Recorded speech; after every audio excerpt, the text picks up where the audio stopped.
for Carlo and Bella. Since heavy yung movie, maraming iyakan, any related or real-life experience na pinaghugutan niyo? Sa akin wala eh. Parang ang hirap eh. Dahil iba yung role eh.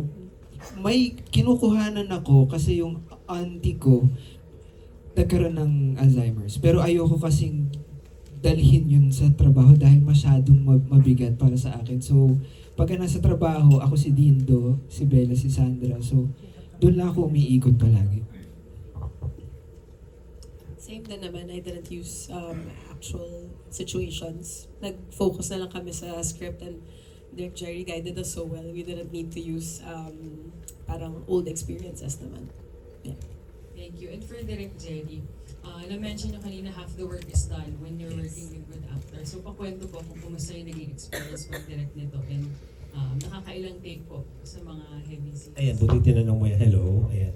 Actually, may point na shoot kami. Sabi nung acting coach, believe it or not, may acting coach pa kami sa galing nitong dalawang to. No? Hindi, not to teach them how to act, but ano lang, sport guide, gano'n. Sabi nung acting coach, direct tinatanong ni Bella at ni Carlo, okay na raw po ba kayo? Kasi lagi kayong take 1. Kadalasan take 1. Sabi ko kay Carla, balikan mo sila. Sabi mo, sa galing nilang yun, hihingi pa ba ako take 2? Ano ako, tanga? Yun, that says it all. Na take 1 actors po yung dalawang to. Tsaka hindi lang sila, hindi sila pupunta ng set, gagawin lang yun nasa script, collaborative. Kasama ko silang mag-isip, kasama ko silang bumuo ng eksena.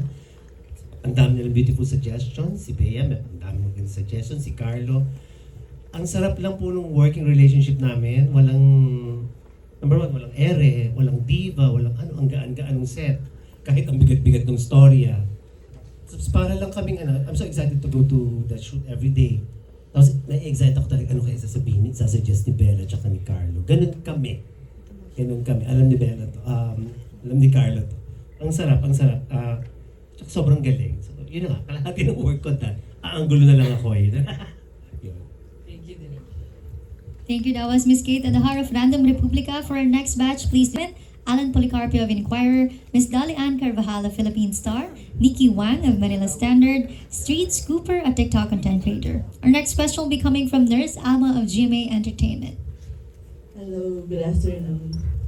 To Bella, tama ba na you hate rains? Yes, how do you know? Nabanggit ko ba ito? Parang, for someone na, may nakapag-banggit lang, for someone na ayaw ng ulan, tas puro yung movies mo, Oo may nga mga eh. rain scenes ka, paano yun? Maganda. Sa totoong buhay ako ng ulan. Nalulungkot ako. Hindi, nalulungkot ako sa ulan. Oo, ganun.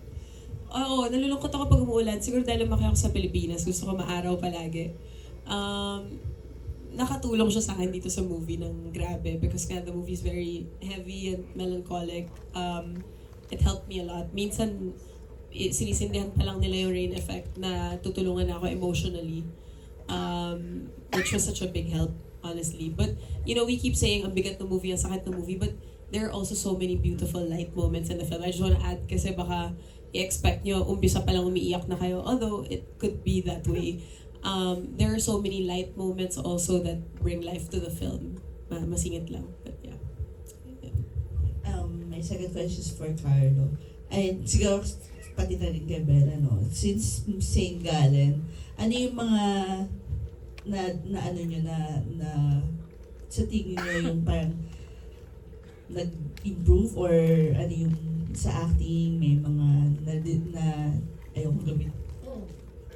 Ano yung mga nag-improve sa inyo or na-discover ninyo na kakaiba this time since mapanakit na movie din ito?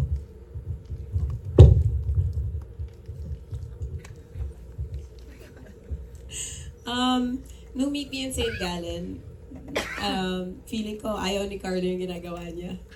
Kasi he kept asking why he's there or does he deserve to be there or he kept questioning bakit siya napilit to play Jesse. And we had to remind him every day, you're Carlo Aquino, you're so good. Ako nga, nagre-react lang naman ako sa kanya sa mga eksena, wala naman akong ginagawa eh. So, kung hindi siya si Carlo Aquino, hindi naman ganun din yung magiging ginagawa ko sa Meet Me in St. Gallen. So, now, in 2025 and 2026, I think Carlo's more sure of himself. He's also more firm now with his decisions and acting choices. Like, if he needs a moment, if he needs time in a corner, hindi naman. If kailangan niya muna ng space sa gilid para makinig ng music or kailangan niya ng katahimikan, he takes up that space. Dati kasi hindi, parang oo lang siya ng oo kung ano yung mangyayari sa set. Ngayon, parang I feel like Carlo understands that he's Carlo. So, which is a really beautiful thing to see as a friend. So, yeah. For you, Carlo. Ako naman ever since naman si Belle, very supportive eh. And up to now, kapag humihingi ako sa kanya ng tulong, ganun pa rin yung enthusiasm niya kapag wag lang pera, wag lang financial, no? Pero sa acting talagang pagka hinawakan ko siya, magbibigay siya, kapag niyakap ko, nandiyan siya palagi. So ever since St. Gallen, ganun na siya. Siguro dahil yun sa love niya for the craft. Yun, feeling ko ganun. Pwede mag-bones kay, kay Sir Ricky po.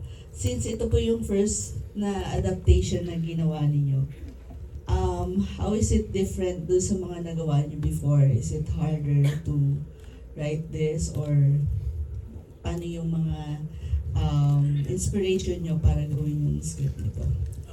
Actually, what made it a little easier also for me was because nakilala ko na si Bella. Naging workshopper ko siya sa batch 15 and marami kami exercises doon where nagkakakilalanan talaga mula sa kaluluwa ng bawat isa. So when I was writing the script and alam kong si Bella, somehow it made it easier na susundutin ko dito. Makakasakit ito. Kasi na-imagine ko na siya kung paano niya gagawin at paano siya mag-react. Na-imagine ko yung loob niya kung paano maapektuhan doon sa script. Si Carlo naman, kilala ko na siya nung una pa. I mean, we worked in Bagong Buwan, na ang bata-bata pa niya noon. Pero ang husay-husay na niya agad, yung boses niya, yung tayo niya. So, and I've worked with him nung matagal din sa many shows and so on sa ABS-CBN. So, kilala ko siya. So, knowing the two stars made it really, really easy. Aside from Jerry Sineneng na workshopper also at kaibigan ko ng matagal na at ang katrabaho ko na Loves Kita Babes, Huwag Kang Lilingon and so on. So, comfortable. Although masakit yung pagsusulat ng script, komportable yung experience ko writing the script. Thank you. That was Nurse Ama of GMA Entertainment. Up next, we have Alan Policarpio of Inquirer.